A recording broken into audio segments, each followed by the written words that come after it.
What's up, everybody? This is Penn. Welcome back to the channel. So I'm continuing this content. Currently, the only media player slash streaming device I have hooked up to this television is the NVIDIA Shield Pro 2019. That's been old faithful. It's tried and true. It's tested. It plays a variety of codecs, and it just plays through my MB. There's more information regarding MB on my channel. It is a media server and a client when it comes to various entertainment, movies, sports, films, all that. But the focus of this video isn't on MB. I want to get into this burn-in situation. Reason being is because I was recently informed, and shout out with Home Theater Man once again. Now he was referring to the settings. Now let me bring this up here, just so you can get an idea of where I'm coming from. All right, so the reason why I had turned these back on, even though I don't babysit my television, is because it is a good practice. I'm gonna get into it. So originally I told you I would turn off pixel shift and adjust logo brightness. Here's the thing. He made a good point, and I'm going to add on to a point as well based off of research and based off of what's been going on and what's been reported by various QD-OLED owners, whether it's through TVs or monitors like that Alienware, for example. So one of the things that he brought up was if you turn these panel care options off, if you get the warranty from the manufacturer, it can avoid it or have it be ceased to exist because it's showing that you're not taking care of your panel. Now, that's from the source. I purchased my television from Best Buy, but there was also a Best Buy, associate or employee that said the same thing through them. I can't confirm or deny. I can only go by the information that I was provided. However, that does sound more legitimate. If I do have to break it down into if it's true or if it's not true, regardless, here's the thing. QD-OLED is on its second generation as of the date of this video. Samsung has more experience in the OLED space when it comes to their Samsung Galaxy phones. They have experience when it comes to OLED, when it comes to phones. When it comes to the TV thing, they're not really experienced as much as LG is when it comes to WOLED or WRGB OLED. That's LG's panel. You could say without MLA, that's really the last generation tech is getting improvements here and there, but Quantum Dot OLED is still new, it's in the second year, and it's sort of like that generational leap when it comes to the technology.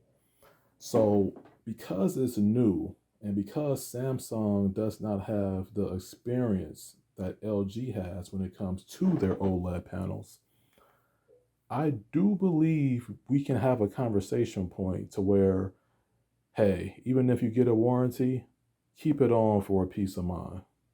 Pixel shift, the only time you will notice this, honestly, is when you turn this on and off and you're literally looking at the screen. When you're playing your video games or even when you're watching your movies, you don't notice the pixel shifting. Some people have reported that when they're using like their TV and they're in Windows, they can see it happening. But to be honest, I don't even see it when I had it on a Windows setup.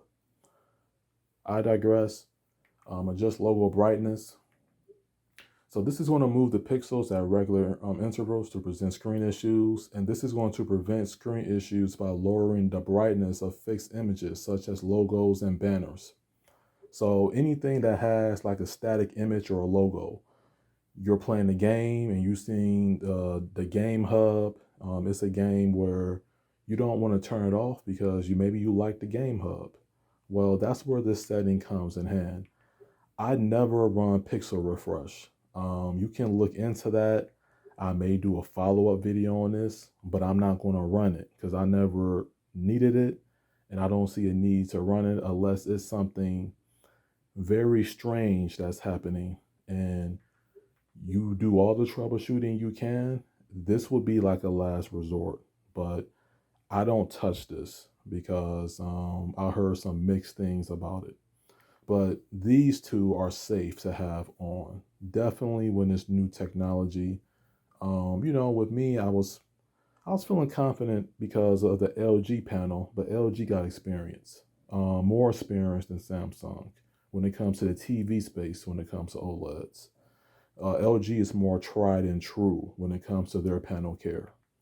Samsung, that's yet to be proven because we're on a second generation.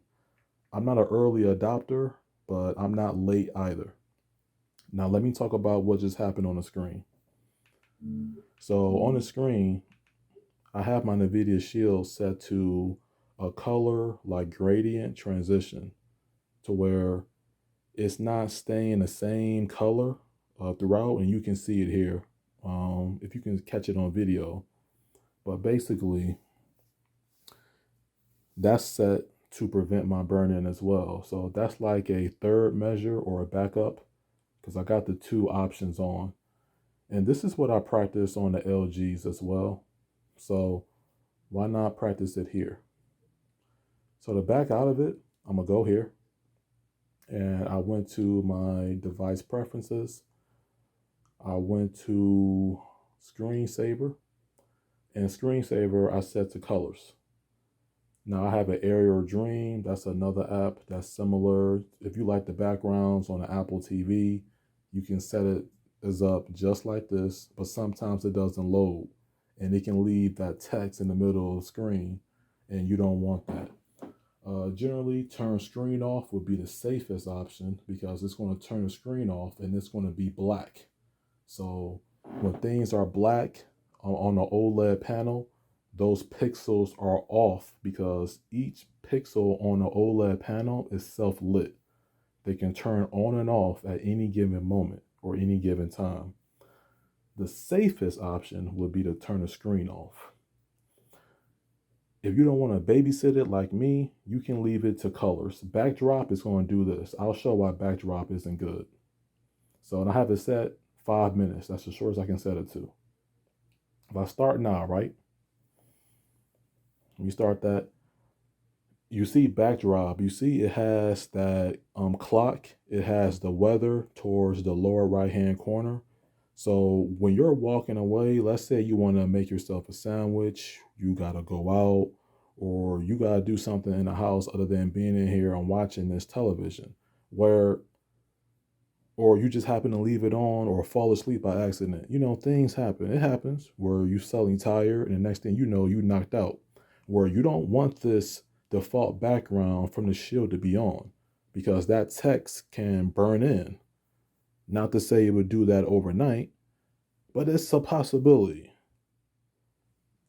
I don't want to leave no possibilities. So with me, I'll do turn screen off or I'll do colors. Start now. It'll happen after 5 minutes. Boom, there you go. Now, once again, these settings are put in place for more of your peace of mind. But honestly, the way I use the television, I just use it as a television or a monitor. Let me back out. I'll go to my app. I got YouTube live service and I got my VOD. And I just use it like that. And I have gaming consoles hooked up to this PlayStation 5 and the Xbox Series X. Let me show that here. I don't have them on, but let's just say if I'm playing a game, let's say I'm on an Xbox or I'm on a PlayStation. And if I'm playing a game and I have to leave the room, I'll go to my NVIDIA Shield source, right? And then turn on the TV, Cartoon Network. I have this set up to where I'm not playing anything specifically, and then turn on cable, and then once you return, go back to your game. So I'll do this. And then I'll go right back to my source right here. It's gonna be one of the two.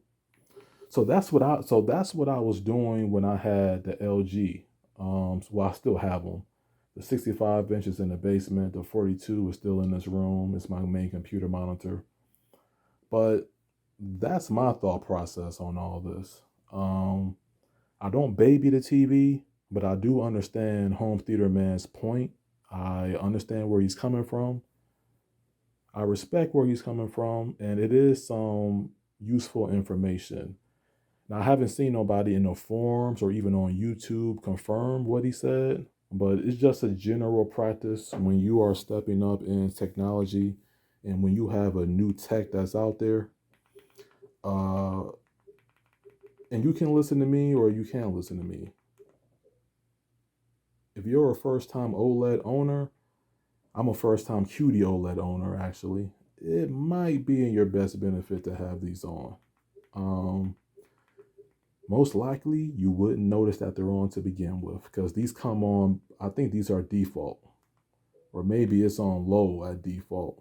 But regardless, hey, I just wanted to bring it to this community, get y'all opinion on it, see what y'all think.